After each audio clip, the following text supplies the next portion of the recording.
Hi, welcome to Siddha network. நம்ம இப்போ என்ன பார்க்க போகிறோம்னா, ஐயம்பனா வளரும் தன்மை.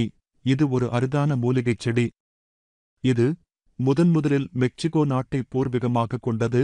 இது அங்கிருந்து மற்ற நாடுகளுக்குப் பரவியது. இது மருத்துவ குணமுடைய செடி. 30 முதல் 60 சென்டிமீட்டர் உயரம் வரை வளரும். இதன் தண்டு கெட்டியாகவும் வேர்விட்டு படரும் தன்மையும் கொண்டது. இலைகள் மென்மையாக கருஞ்சிவப்பு நிறத்தில் இருக்கும். இலைகள் எதிர்வரிசையில் 5 முதல் 6 சென்டிமீட்டர் நாளத்தில் வாசனையுடன் கூர்மையான நுனியைக் கொண்டிருக்கும்.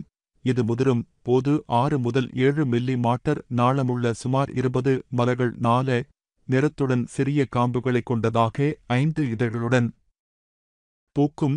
இதழ்கள் ஒவ்வொன்றும் 2 மில்லி-மீட்டர் நாளம் கொண்டது. இந்த இலையில் 1.14% அபயன் எண்ணெய் உள்ளது. இது கட்டின் மூலம் இனப்பெருக்கம் செய்யப்படுகிறது. பயன்படும் உறுப்பு இலைகள் மட்டும்.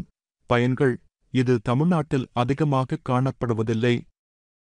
ஆனால் கேரளா மாநிலத்தில் அதிகமாக பயன்படுத்துகிறார்கள்.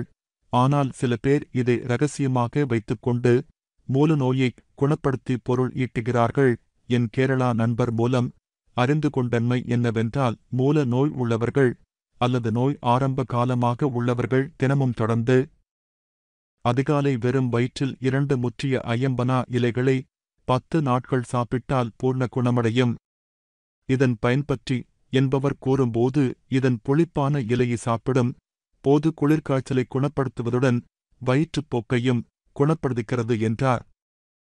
தலைவலி வந்தால் இதன் இலையை அமணக்கு விளக்குச் சுடரில் வாட்டி முன் நெற்றியில் வைத்தால் குணமடையும். இதன் ஆயிலை மருந்தாகவும் டானிக்காகவும் பயன்படுத்துகிறார்கள்.